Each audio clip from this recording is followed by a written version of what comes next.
who is going to be able to come away with this one after we saw that crazy final lap. Green flag is out on a drying track here at Circuit of the Americas, down into turn one. This time Carl Stout's going to start from the front, and he immediately covers it off, not wanting to lose out to Danny Deshelski again. Riley Giacomazzi looking like he's actually going to overtake Danny for that second spot. Siegel has to stay in fourth. What a great move, and then Danny Deshelski is getting pushed along there, going down towards turn number 3, the run to the S's for the very, very first time. Carl Stout doing a great job, but I think the big winner there in that turn 1 battle was Riley Giacomazzi getting up into second place. An excellent move. Like you said, it can be dangerous into that first corner. Todd Trefford actually leading over Scalzo there at the front of the Masters field, currently in the mid-pack where they are in the thick of it. And this above view really shows you how much the track has been drying out. It was much worse for the Cayman drivers, who had a slippery, greasy surface to deal with. Meanwhile, down into the braking of turn 11, looks like Melito in quite a bit of a battle there, as I think he's going to be able to come away with that one. No, excuse me, that's just ahead of them. That was Luke French with Alex Pratt that were side by side into the corner. And they're still side by side right now, going down into what is turn number 12. We might even make it 3 wide on the first lap here. Alex Pratt deep on the brakes on the racing line. Same with Elaine Scalzo and that orange and blue machine trying to creep up on the back as well. So right now holding off Tony Melito, and there's an aggressive move down the inside of turn number 13 from that 222 of Elaine Scalzo. Scalzo wants the buffer here. He wants to be ahead of Mark Bowden, and right now he's got it as he manages to successfully overtake Melito. But this race sees a start violation for the 210 car, drive-through penalty. I did see that the start was under review. Yeah, and that will be very, very interesting. That 210 car all the way back in, call it 7th place in that Masters class. That's unfortunately Grady Willingham, as our cars round through 19 and turn 20. Carl Stout's already out on the front straight, completing lap number 1. It is still busy out here. You can see a little bit of an attempt from Melito to try to get by Scalzo into that final turn, but didn't quite work out. Carl Stout ahead by a handy gap of 1.2 seconds over Danny Deshelski. And we have to remember, Carl finished in first on track, but it was his 20-second penalty for a move at the very beginning of the race that undid him. Very, very unfortunate yesterday between those top two of Carl and Danny, but it provided us some excellent racing on the track. So right now, I think that Carl Stout is settling back into a rhythm which he is used to from 2026. And he did manage to hold off Danny out there, and I think that's the important thing. He knows that he has the measure of Deshelski, even if Danny's looked fast this weekend. Theoretically, now that he's got the track position, he's in a very good spot right now over his competitor. But behind him, everybody is still in a hustle, because you can still see some battles unfolding into turn 11, although that was relatively single file into that corner. Yeah, and just working on everything here on our side. We're on the back straightaway right now, riding on board with Blake McGovern in the 240. He is going down into what is turn number 12 on the racetrack right now. Hard on the brakes. He saw about 160 miles an hour before he jumped on that brake pedal pressure there, and now through this very, very technical tower section of the racetrack. It is the slowest speed area on COTA, and the drivers, it feels like you're tiptoeing through here. And we have one of our most recent winners here in the series joining us in the booth. Cody Knight has popped on the headset. And Cody, glad to have you in. You've experienced some of the chaos that can happen here. Oh my gosh. Unfortunately, I have. This is my first time here, and yeah, it hasn't treated me nice, obviously. It's been quite the wake-up call. But it is an amazing track. It's aggressive. You have to be aggressive to be fast here, and that is definitely shown throughout these races so far. Yeah, we've seen so many moves that have wound up with a little bit of contact out there, even here in the Cup cars as well. This is Giacomazzi and Siegel, as we got a yellow flag somewhere popping up, and I'm trying to see, that's turn 20, so somebody has had an issue out of the final turn, but I see a green flag already waving on the exit. Hopefully that means that we should be able to be restarted. In fact, I don't see any cars stopped over there currently. 265 we're seeing had the issue, Joey. Yeah, I think that's a little bit further down the order here, so we'll just have to grab. I think that was, unfortunately, Bill Fennick. Definitely one of our great characters in the paddock. He has got a lot of work to do now to climb up after that little probably spin in 20. Yeah, so we'll keep an eye on him, see where he winds up. We're already 5 minutes into this 35-minute plus one lap race. A little bit of a battle for third. Giacomazzi, Siegel, and McGovern back there, all nose to tail, Joey. Yeah, and Riley is in that third car. He's leading that train, and you see directly behind Matt Siegel is sitting in the slipstream almost underneath the rear wing right now. He's closing it in on the toe. Riley feigns driver's left, and now Siegel is forced to stay on the dry line. Who's going to have more grip? Riley defends the inside, gets the car slowed down. Is there going to be an over-under from Siegel? He's looking left, and Riley holds him off. And this is for a podium position. Blake McGovern giving watch, no doubt going to try and see if he can spot a chance to sneak through. We've seen that a lot also, Cody, that if two cars are battling in front of you, you can really pick off one of them as Matt Siegel has a little slide. Look at that.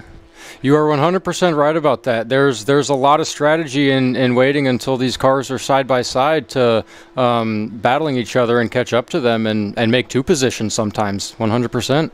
He's going to go on the inside of turn 19. That's tough to make work. Siegel a little bit wide. Hard to tell if he stayed within the track limits, but looks like that worked out for Blake McGovern as he takes that fourth position. Well, it also worked out for Riley as well because he's got a little bit of some breathing space now between himself and Blake McGovern. Matt Siegel is going to be on the offense, though, once again, pretty much right on the bumper of that 240 car going up into turn number 1, and you see how aggressive he is using the entire width of the track. Turn number 2 doesn't seem like a huge corner, but in these cars you definitely have to get the car all the way down to the apex, otherwise you don't have the placement going into the S's. There's more to the story on Bill Fennick because they're reviewing an incident between him and Frank Vitiello, so I suspect that is what sent Bill spinning out there. We'll see what race control says in the end. This group, fighting as much as they have fallen off of our leaders by about 5 seconds very early on. Yeah, pretty big gap between those top two.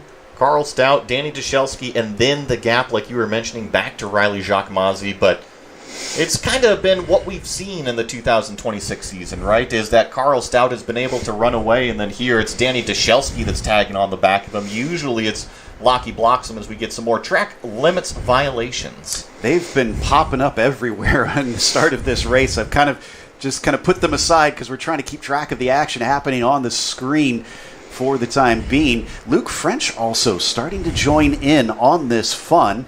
And no action taken between Bill Fennick and Frank Vitiello. So we go racing once again. And remember that name that you were just mentioning of Luke French had a late race spin yesterday. So he's also another one that's looking for a nice finish here to cap off the weekend. Out here for the Cup cars. Still at about 1.4 seconds, it looks like, between Carl and Danny. So I think Carl has got himself a nice little buffer. We got another yellow flag, this time at turn 1. Oh, that's the 291 car spun around up there. He gets going again. And see, is there any damage on that left side? I didn't see anything, so maybe just another mystery that race control will be able to solve. Thankfully, he was able to get it going once again. He still sits 12th in class. Unfortunately, that's actually last in class, but he's 18th. He's got to try and catch up to Brandon Hankins, who started from the very back of the field and is up to 14th overall. We need to watch out for Brandon. Brandon's always been one of those guys that's towards the front of these fields, and so honestly, I'm pretty surprised that he is buried as far back as what we see him back here, and call it 14th place overall, like you were just mentioning. And yeah, we're definitely going to have to watch him. His last lap time of 2:10.3, that should put him up inside the top 7 in terms of speed. Yeah, I didn't see why he was gridded back there, but I imagine there was some sort of extenuating circumstance, because at his normal pace, like you said, he should be well up to the front of the fields. But he's making good on it as we check out Alex Pratt now. And he's just ahead of Tony Melito, who at one point was behind Scalzo, but he's moved back in front of him since we last looked. We'll check in ahead of them back to that fascinating fight for third between Giacomazzi, McGovern, Siegel, and French. Nice and nose to tail through this turn 19 corner here. I always think that turn 19 is probably the trickiest corner on this entire circuit here. It's just slightly downhill and always seems to be fighting the front end throughout the corner and then the rear end on the very, very exit of it. But it's nice to see a nice train of cars run up through there. And right now up to turn number 1, Carl Stout still leading over Danny Dashelski, with Riley Giacomazzi giving chase with heavy pressure from Blake McGovern and Matt Siegel. Blake McGovern having a good start to this race for sure. Riley did finish third yesterday as well, with McGovern behind him, so he's got experience sitting comfortably ahead of this bright green car. But it does look like the posturing of McGovern kind of indicates that he's waiting to try something here. I think he's biding his time. Sometimes we've seen that when the cars start to battle it out, it goes to the third car that can make a 2-for-1 pass. So I wouldn't keep Matt Siegel too far out of view right now. After all, that is how he claimed the win yesterday. I was thinking that same thing, that, yeah, he knows how to be sneaky. That was deep under the braking for McGovern, round the outside of turn 11, and he's going to look for the launch down the back straightaway, Joey. Yeah, that was interesting. I think he might have got in a little bit deeper than what he wanted to, but it ended up working out because he was given space on the outside of the racetrack. Let's see about the brake zone going into turn 12. I do feel like Blake is close enough, but how deep does Riley take it on that pedal pressure? He seems to be very, very confident, gets the car slowed up at apex and is able to maintain. And I know it's a little different between the Cup cars and the Caymans, but how much do you feel that slipstream down that fast backstretch, Cody? Oh, it's absolutely massive. And I can only assume it'd be a bigger advantage in the Cup car since they have more aero. But getting down the back straight, if you are not behind that other car right away, exiting turn 11, you're not going to be there. You're not going to be there. Well, he's definitely there. Now is McGovern... McGovern just goes a little bit wide, and now he's going to send it up the inside of turn 19. And what did we say about Siegel? He finds himself a gap and moves up into that fourth spot. So very opportunistic from Siegel as they cross the line. Giacomazzi demoted from third to fifth. That was one opportunistic move, and I don't think it's quite over yet as they're going up here to Big Red. Let's see about the run going down the hill. Blake McGovern has really been the one that's been on the attack the entire race, and now he's got to play a little bit of defense because Siegel is looking to get back by. And the blink of an eye, everything changes. That's the second time this weekend we've seen someone make a move into turn 19, and it did look like, Cody, that Blake may be carrying a little bit more speed through that triple apexer. Oh, definitely. Yeah, he had a good run. He had a good run on Siegel right there. But yeah, as we watch them come up and across 9 and 10 now, down into the braking of 11. This time McGovern is the one ahead into the hairpin. So the tails have turned, unfortunately, for these drivers. But Blake onto the podium, still with Siegel hot on his heels as Giacomazzi watches. He needs to try and get his revenge as they approach turn 12. Not seeing any change quite yet between them as they finish Sector 2. Lost our feeds. And all this, despite them battling, I noticed that Luke French is still about 1.5 seconds behind them. So I would have thought that they've been caught up with the fact that they're battling. Also, just want to give a little bit of a mention to Elaine Scalzo, who currently still leads our Masters category. Todd Treffert has fallen off of him, as Jens Hansen is splitting the pair of them currently.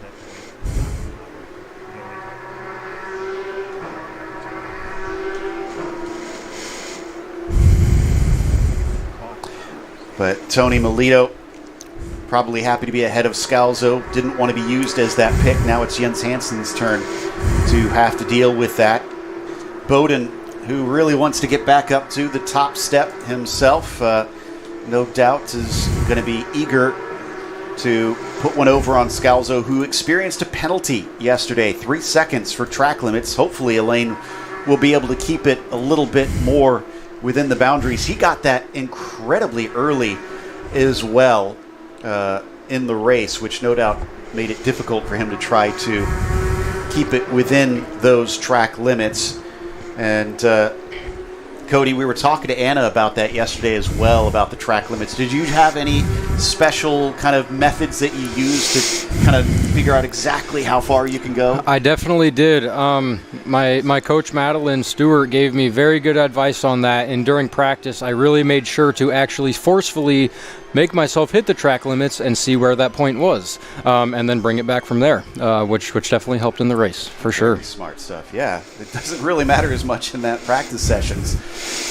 So hopefully Scalzo's got that under control. We've had so many track limits violations. I'm just going to check to see if the 222 has had any pop up, and I do not see any. So yeah, he's definitely been keeping himself much more within the boundaries. Carl Stouts now at about 2 seconds ahead of Danny Deshelski. So he is stretching himself away. Meanwhile, because of McGovern, Siegel, Giacomazzi all fighting so much, it was at about 5 seconds a few laps ago. It's grown to somewhere in the realm of 9.5 seconds now. But the 240 car has certainly got the upper hand in that fight at this stage. You know, and I mentioned that Hansen was acting as a little bit of a buffer between Scalzo and Treffert. Looks like he has just recently overtaken that 222. So once again, Elaine needs to watch out behind. The good news is he's got about 4 seconds back to the CRP racing machine. That's on a delay. All right, and sorry, I apologize for skipping out there for a little bit. I believe we just sorting out a little bit of technical issues on my side, and now we've got our feed back, but looks like we are up and over. This is Alex Pratt and I believe Tony Melito coming down turn number 2. Yeah, Pratt and Melito have kind of been going at each other for much of this race. Single feedback going. We've got another yellow flag, but I don't see any cars stopped currently on the track. Looks like green flag is back rolling, so thankfully we will not be interrupted on that one. Everything out. Watching them up through the S's once again. And so it was the 224 at turn 13. Interesting. We haven't seen a lot of incidents down at turn 13. Usually it's turn 12. Well, and speaking of little bits, I mean, I'm looking at the right side of Pratt's car here going out onto the back straightaway, and I definitely see part of that right front fender hanging out just a little bit there. You see that bright yellow piece. Hopefully that's not big enough to cost him some straight line speed, but not ideal in this situation without a doubt. Melito is near enough that he could be a problem depending on how aggressive he gets into the corner, but no, he is not there. He'll have to sit and wait another lap. Coming up to this tower section here, I call it the most technical area on this extremely technical racetrack because you feel like you're going through a crawl in this section, and you can easily overspeed one of these brake zones, then all of a sudden you don't get the turn out of the car that you really need to. And this is just a little bit further back down the field here. There's a nice 3-pack going in that same section. And yep, that's Brandon Hankins in that group, who is now up to, how far has he climbed? He is actually battling with 2 Masters cars. That's Treffert and Bowden on either side. So that's second and third in the Masters. So Treffert, who is the car ahead, kind of likes Hankins being there. Hankins doesn't like it. He's going to immediately go for it. For the third time this weekend, drivers have made passes into turn 19. Definitely seems like a more common spot than what we thought, and I have a feeling it's just the balance coming through that 16, 17, 18 complex. Maybe one car's got a little bit more turn and a little bit more confidence on that short shoot down to 19 to really drive themselves into position, and Brandon Hankins obviously felt confident enough to make that move. Well, he wants to get back by, but I fear that Treffert is not going to have much success because look at the speed that Hankins has in this race. Remember, he's come from the very back of the field. He is now 11th overall. He's 10th in class. It has been a momentous climb. And now he has got a clear windshield. He's finally put those two a little bit more in the rear view mirror. you had mentioned that he kind of had to go a little bit wide there up at turn number 1 because the other car wanted it back, but now that he's put a little bit of distance, he can focus straight out the front and maybe even start to close in a little bit on this battle now that we've got on screen. This is for P7, and we touched in on it just a bit ago at this very spot between the pair of them. But Melito and Pratt, almost exactly how they were the last time we watched this as well, and we didn't see a move last time. Don't think we're going to get one this time either. Melito not feeling confident enough that he can attack down into the sharp turn 12. See if anybody slips up here, though. A little wide there from Alex Pratt. Really struggled to put the power down, and you see just the drive off of the corner. The car behind just was really able to drive the car up to that back bumper, so Tony Melito seems to have a little bit more traction and power down out of some of these slower corners. And the other thing that the rain often can do is wash away a bit of the rubber and the grip, make it more green, like we like to call it, Cody. Do you notice that over these short races that if the rain has come down, that it grips back up after you put that rubber down? You definitely notice that, and that's one of the biggest aspects of these races where it will rain prior and then stop and get drier throughout, is the line will change, the grip will change, your speed through certain corners will change. Some curbs that were wet before won't be now, so you can use the curb for a turn that you wouldn't be able to 10 laps before. So the race can definitely, your racecraft can change a lot. Adaptability seems to be the name of the game this morning in Porsche Sprint Challenge North America. Ooh, and things are getting a little bit close there as Melito starts to apply more pressure down through the S's on Alex Pratt. We've sometimes seen drivers use this run up towards turn 7, but I don't think it's working this time as Pratt covers him off. What about down to 11? If he can stay this tight, Joey, he could have a good chance. Yeah, and right here, turn 9 is so crucial because you plateau up and over that hill right there, and I think that Alex did a terrific job to get out of that section. You see him gap it out, maybe 2 car lengths, so he doesn't have to worry about Melito going into the brake zone. Nail the apex of 11 and concentrate on that exit, because if you can get that run out of 11, he can't be close enough in the slipstream. Kind of curious what contact he had that flipped that little piece out on him as we got a nice close-up look at it down through 11 there. And like I said, it doesn't seem to be harming the car, but he definitely was in some sort of close combat with somebody at some point. I saw Melito really deep on the brakes, especially late in that zone there. I think we're kind of dealing with 2 cars that are faster in other sections of the racetrack. Alex's car seems really well planted through the S's, right? He was able to gap it out, but Melito through this slower section just has the confidence and really has the drive off of the corner. I think we should stick here because this is definitely the closer battle, but I just want to note that the last 2 laps in a row, Siegel set his personal best. He's still within 0.8 of McGovern, so he's pushing hard to try and take the fight back to 3rd place. But right now, we are focused on the tussle for 7th on track, coming up to turn 20 and looking for the exit up to Big Red. Both of them taking it pretty far out. Alex Pratt more so, all the way to the track limits. And now he's actually got a comfortable gap, right? And it's feeding into the section of the racetrack that I at least think that the car's maybe a little bit better suited for than his competitor directly on that rear bumper. We're going to see if it's going to be a little bit of a similar story from last lap and see if that brightly colored car of Alex Pratt can maybe gap it out, balloon that gap just a touch more through here. I think he would appreciate having some distance between himself and his rival. Unfortunately, the slide is not going to give him that comfort, as now even closer behind him, the blue, white, and black machine of Melito is layering it on, and that forces another wide move there, Cody, from Alex Pratt. Yeah, it really, if you take 8 wide there, you really can't angle the car correctly for 9, and that's a whole run because it's all the way flat into 11. So that can be really crucial. Onto the back straightaway. Look at them both using the extra runoff there to try to get the launch. Now, we did hear from race control between the last race and now that they, even though it is not being monitored for a car just simply going wide, if you gain an advantage by leaving the track, they will penalize you. So they do need to be careful about how tricky they try to get here. And I think that Melito is closer than he's ever been. And My goodness, I think it's Jens Hansen that's also closing in on this battle from that third car. Melito's got the edge here in the tower. Does he nose it into turn number 15? He certainly thought about it right there. He had maybe half a car width to the inside, but didn't feel like he was close enough to force the issue.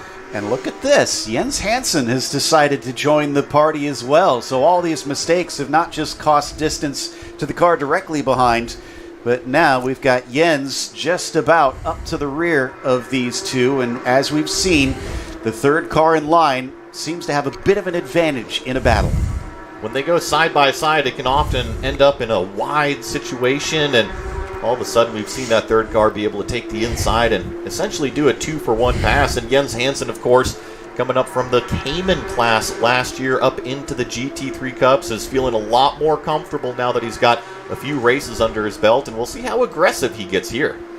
Yeah, he's currently sitting in ninth. He'd like a few more points here, knowing that he's probably missing some of the domination he saw in those Caymans that you mentioned last season. As they go through the S's, I think he's gained a little bit more time in these first few corners. This is where we saw the mistakes. Yellow flag now at turn 15. That's the 211 car who has gone off. We don't have information as to what is going on yet. Oh, and there's another wiggle from Alex Pratt, and so he's definitely the cork in this bottle right now, but he's doing everything in terms of keeping the car placement where he needs it to. The car gets very wide into the brake zones, dissuades everybody from behind to make those late race moves, but I think the bigger issue now is the Jens Hansen versus Tony Melito battle. How aggressive does that 225 get to force his way up one more position? So that 211 car was Jeff Hinkle. He gets it going, so we are going to stay green for the time being. That opens up a potential passing zone into the 12, 13, 14, 15 section of the track. Melito, he's not defending, he's attacking. He looks to the inside and actually gets a little bit of overlap. Good job on Pratt to leave a little bit of space there. And it was, there's one of the cars right there. I believe, is that 224? That's Tartaglione. That's Reggie. And that's in a very peculiar spot right there. Right at the apex of 13. He gets it going, and of course he can see what cars are coming, but that definitely took us by surprise. Yeah, and that was not related, as far as I can tell, to the 211, because that was out of 15 that he was spun. So that's the second time we've seen a car this race have an issue at turn 13. But once again, we stay green. We just saw a flash on the screen of Scalzo being caught by Hankins, but here we go. Once again, another wide run, the 206, using up so much track on the exit of 20 where they are watching and could delete your lap. Pratt has been really good out of 20, hasn't he? He's been able to nail the exit, and by the time they get up to turn number 1, there's not enough room to make that move, and then he's able to maintain the gap at least into the S's. I take back what I said a little bit earlier. I just think that these two cars behind are a little bit better planted into the racetrack, which is giving the drivers more confidence throughout the entirety of this lap. And right now, Alex Pratt doing a really good job, because it's just like a bunch of anxiety behind you. Am I going to hit this apex? Am I going to hit this brake marker? And if you make a mistake, it's not just one, it's going to be two now. Well, and speaking of anxiety, Cody, Melito has it the worst, I think, in this one, because he's got one car ahead of him that he wants to pass, but another that's now suddenly just breathing down his neck. And that's always a difficult position to be in as a driver. You're having to worry about double the amount of things as the other two around you. So it's definitely an interesting game of defending and attacking at the same time. It was a big old slide there, Joey, coming out of 11. Melito is putting the power down. We got to remember that these Porsche GT3 Cup cars make over 500 horsepower. I think they classified as about 515 horsepower here in the Cup cars. And yeah, if you get a little bit happy with your right foot out there, you can definitely make a huge slide. As we see, Brandon Hankins has gotten by Elaine Scalzo.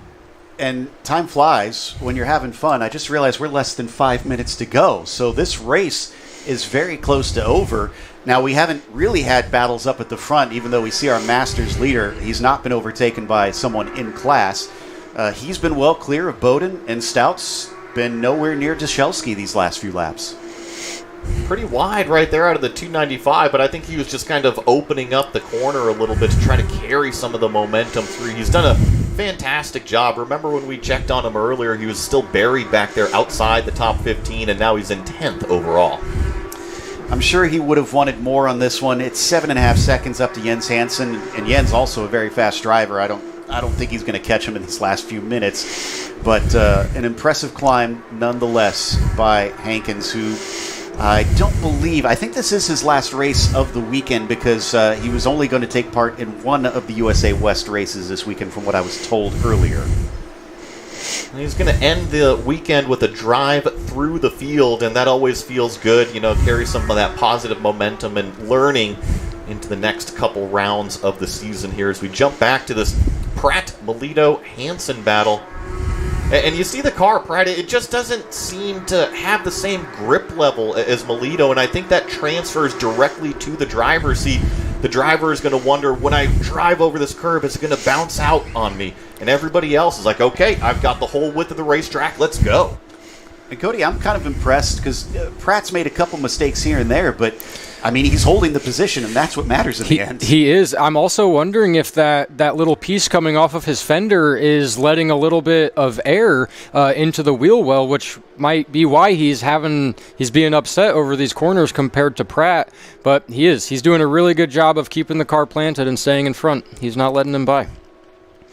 He is at least a couple car lengths ahead, coming down to 12. Does Melito give it a look? Nope. He's going to just stay in line this time. Well, Jens Hansen still watches from third of these three, fighting for 7th position. As they slow up, there's another big slide. This is going to give a chance maybe, but he was on the wrong side of the track. Melito had to check up, and he was not able to capitalize, but it was so tempting, I'm sure.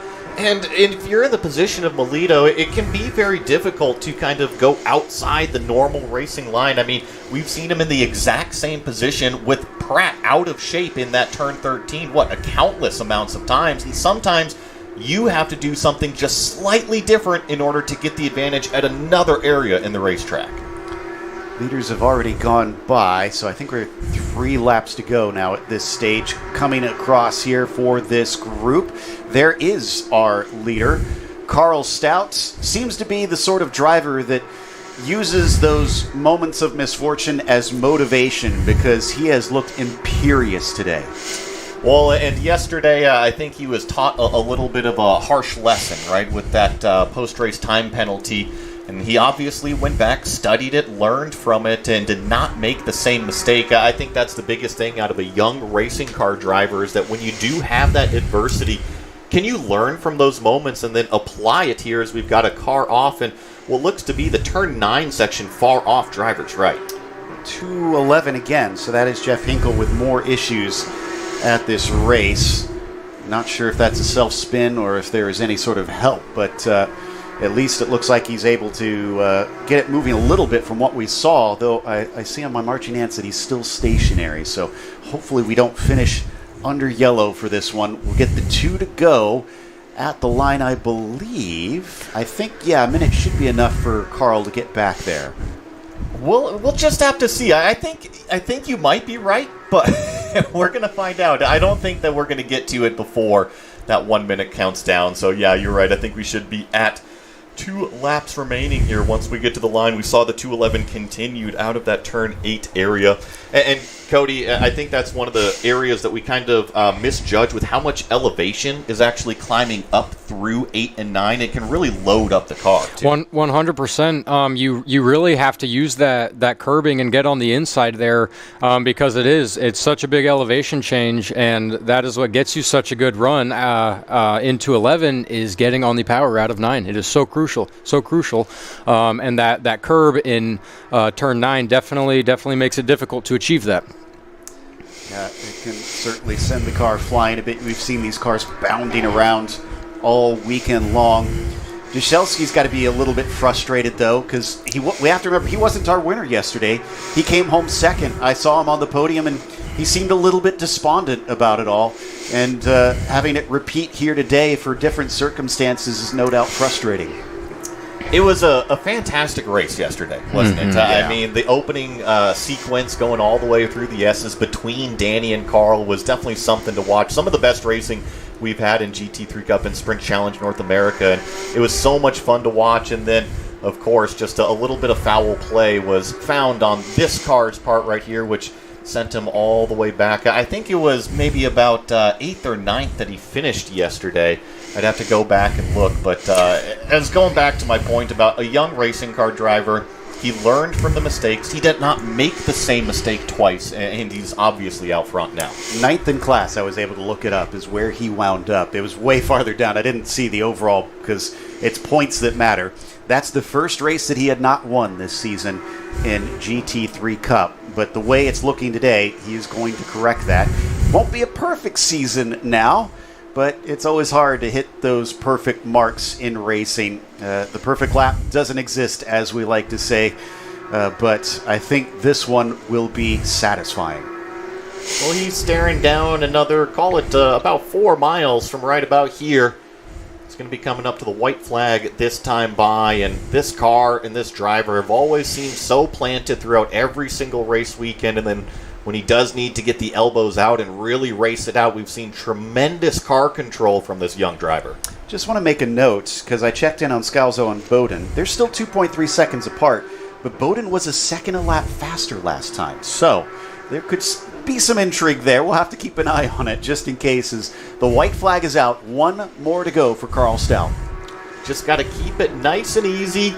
Don't change anything, right? You've already completed all of these laps to get you here to 35 minutes. Keep doing it.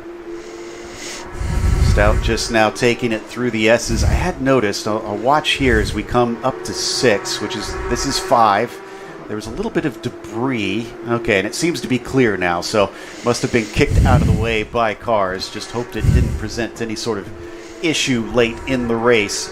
Now up into turn 8 and over the crest of 9. The 243 gapped it out to about 4 seconds by this stage. He is definitely out of range of Danny Dashelski. That overhead shot was a great example of what Cody was talking about earlier on in the broadcast, that you really got to get the car turned in turn number 9, and he got an excellent rotation out of the car, and it provides that drive all the way down to turn number 11. Just an example of why Carl is definitely the fastest out there. Definitely, you can see how much he had to angle the car there just to get on the gas early, and it definitely worked. He knows what he's doing out there.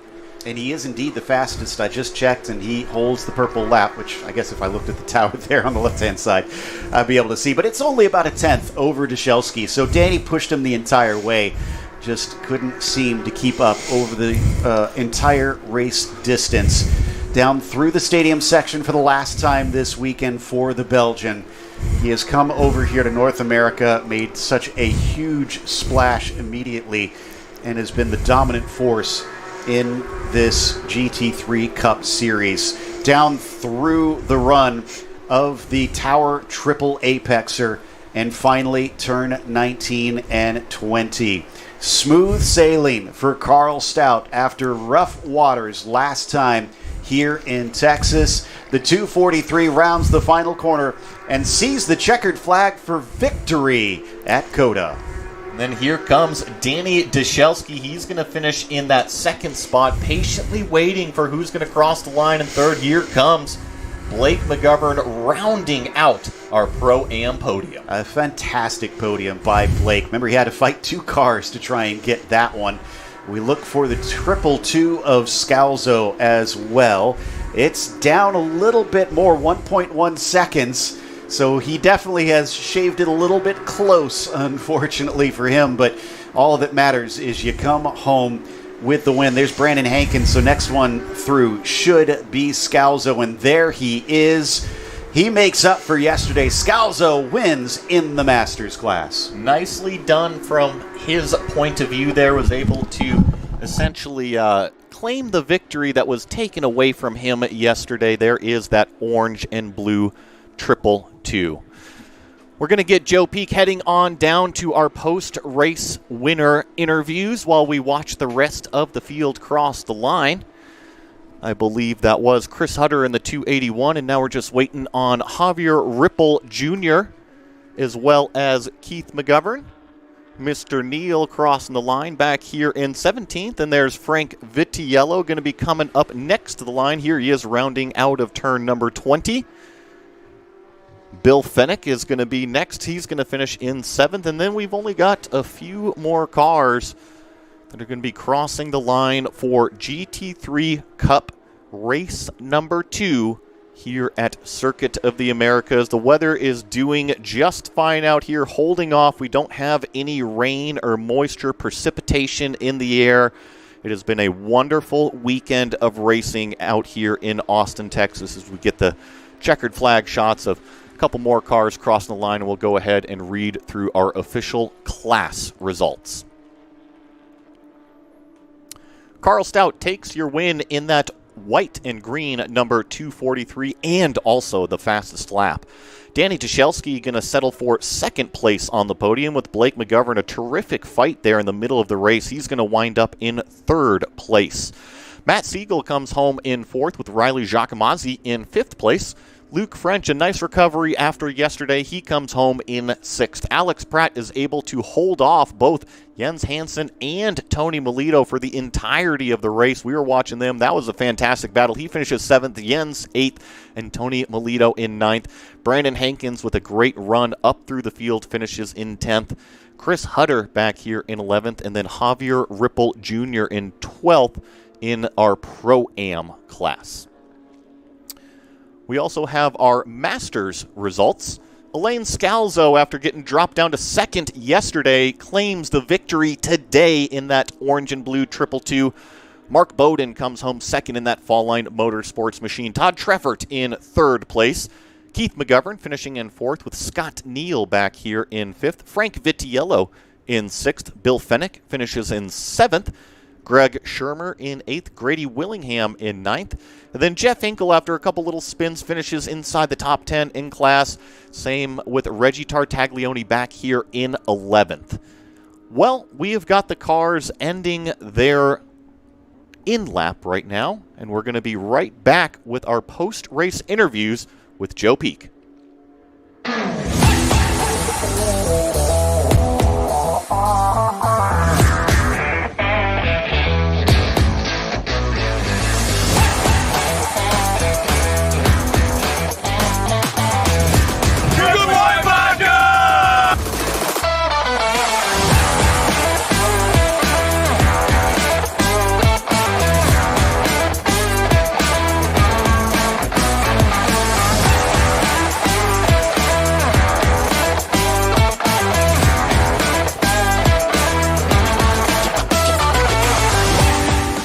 Experience the ultimate thrill, Porsche GT Track Day, where passion meets performance on some of North America's most legendary racetracks.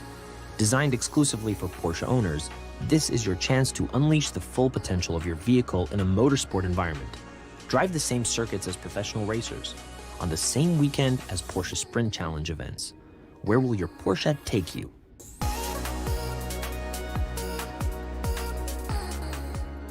With limited space, every Porsche GT Track Day ensures a premium, exclusive experience. You'll get nearly 3 hours of track time, starting with reconnaissance laps, progressing through lead-follow sessions, and culminating in exhilarating open laps. Plus, strap in for heart-pounding hot laps with a professional race driver. I thought I was fast. Resemble anything that I've ever... Our winner today in the Pro-Am is Carl Stout. And Carl, I'm sure yesterday wasn't fun, but does today make up for it? Yeah, it wasn't our day yesterday, but happy we managed to come back today and do an amazing execution by everyone over Kelly Moss, and thanks to them for giving me an amazing car. Racing for Children's obviously for supporting me as well. And this time I wanted to thank my mum because I forgot to mention her in Sonoma. So yeah, obviously my dad as well. Yeah, for helping me get it done today and also helping me reset. Well, and it is going to be Mother's Day weekend, so obviously appropriate. But talk about the start of the race. It seemed like that made a huge difference. Were you very focused about making sure that you stayed ahead of Danny? Yeah, I was just trying to stay ahead because it's not the most difficult track to overtake at, but obviously in any cars that have any form of downforce, it's difficult to follow closely. And then as long as you're throughout the race, I felt like we had quite a bit of deg, so I'm happy I was able to stay in front of him and just get away with the win here. Well, again, congratulations. Great job bouncing back and enjoy the victory. Thank you very much. And I think we have Elaine Scalzo right over here, so we're going to stay with it and see if we can grab our winner in the Masters category as he debriefs with his crew. Elaine, congratulations. You managed to take the win today, and we were just talking to Carl about how it was a relief for him. Does it feel like a relief for you as well to be up front this time? Of course, yes. Mark was catching up, and I had to manage the tires at the end. It was very slippery, so I'm very happy that it ended up that way. Yes, but last couple of laps were quite hard. What was happening with the tires? Because we did notice them catching up. I think the tire pressure was too high. Because of the weather, we started the race higher than usual because it was colder and because of it was slippery. We thought it was slippery at some places, but maybe it was a little bit too hard, and maybe also I was pushing a little bit too hard at the beginning. So that's a combination of that, I guess. It all worked out at the end. Savor the victory, well earned. Yes, thank you very much. That's our winner in the Masters. We'll have one more race to go today with the USA West Series coming up later this afternoon.